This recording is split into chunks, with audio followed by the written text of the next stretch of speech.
I'm the Gadget Guru, Andy Parr, and this is thevog.net.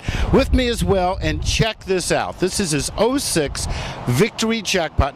Now, Will's not your average rider because he owns Cycle Ops USA. Now, don't worry, this isn't a commercial. We just happened to be talking about his bike. We whipped out the camera, and then he told me, and he showed me a lot of the parts he makes. Now, the first thing I'd ask you, Will, you bought this thing in 06. It was the first year of the jackpot. Were you afraid of being an early adopter? No, I mean, all the reviews I read on the Victories were outstanding. And past experiences with a lot of friends with Harleys and everything else, wanted one, but worried about the issues and saw this and just fell in love with it. I didn't even test ride it before I bought it. How many miles do you have on this so far? Close to 20,000 in just under 2 years. So now, over the 20,000, over just a couple of years, what sort of problems have you reported on this bike? Really, the only problem I had when I first got it was a spot on the handlebars that was defective from Ness.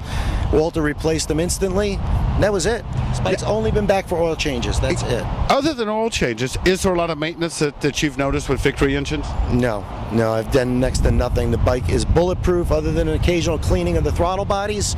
These bikes are bulletproof. Hey, now, you're in the bike business. You have a lot of your buddies who ride Harleys and other brands. Compared to an equivalent Harley, how do you think the maintenance differs? Oh, it's night and day. I mean, we ride every Thursday night with a group of guys. I would say 3 out of 6 weeks that we go, somebody's bike is down. How do you think the Victory compares in terms of uptime, downtime, and reliability? Sure. I mean, there's no comparison between the two. My wife owns a Harley. We've had it back to the shop plenty of times. It's brand new. I've got buddies I ride with every Thursday night. 1 out of 2 nights, somebody's missing because their bike is in the shop getting some kind of service work. When you first bought this bike, now I got to ask you this because this kind of strikes me a little strange. You sell custom parts. Yeah, now I do.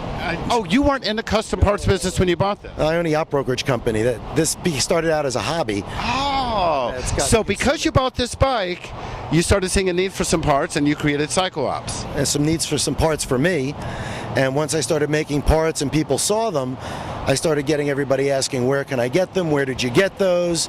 And the way my other business kind of runs itself and I get a little free time, it allowed me to start developing little by little, sell a few here, sell a few there, and it just blossomed into a full-blown business now. You know, that's absolutely amazing. So I guess you can honestly say that buying the jackpot turned into a jackpot for you.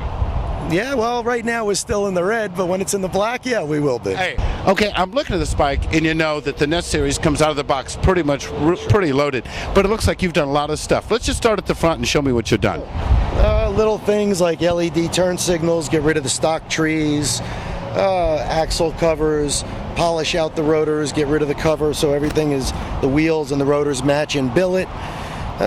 Tank covers, I mean covers galore. Custom insert in the primary with our company name in it, our custom handmade fender struts. Wait, just like a truck, you got to tell me about this. Well, these, I got tired of looking at that ugly chrome piece that they put underneath the seat with the big high cushion on the jackpot, which kind of kills the lines of the custom look. So I wanted to sleek it, but when you take it off, you've got these 3 bung holes on the seat, or on the fender. And to get rid of them, I decided to come up with something decorative and functional. The way you explain this, that the pillion pad will attach directly to this, Correct. so you really don't have to take it off the fender. Sits a lot lower profile than that big tall stock seat, gets rid of the chrome ring, and we make this in a flame and a tribal design and in what we call a retro, which is very simple, straightforward, and we have cushions available with memory foam that Velcro right on. And so that makes the passenger really happy. Yeah, and you're not unbolting things and having to worry where to put a big bulky part. Now the pipes here, these are unusual. Is this one of your products? Yeah, these are my biggest pride and joy, our new pipes. So far, based on all our initial dyno results, they're getting better horsepower and torque than all the other pipes out there. And the reason being, by tucking this pipe in here and going below the front pipe, it allows us to extend it. Okay. Which causes a better tuning between pipes. Tuned pipes are usually within 1 inch of each other in section. What we do here, the front pipe looks shorter, but it actually extends inside, allowing this head pipe and that head pipe to be equal. Allows both cylinders to run equally. So that we get the same amount of pressure coming out of each Exactly. So the cylinders complement one another instead of conflict one another. Okay. Now, when they're upswept like this, any problems on burning from the driver or the passenger? Not whatsoever. These are in tighter than virtually stock pipes. Okay, why don't you have a seat on? Let's see what the seating position's like, you know, checking it out on both the stopped and the moving position. If you look here, even with stirrups, I can put my feet all the way to the inside. I'm still 1.5 inches, 2 inches away from the pipes. Okay, the big question is, how does it sound?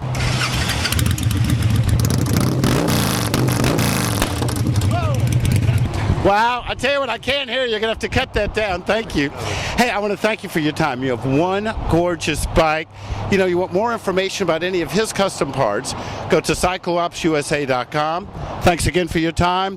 For the VOG.net, I'm the Gadget Guru, Andy Parr.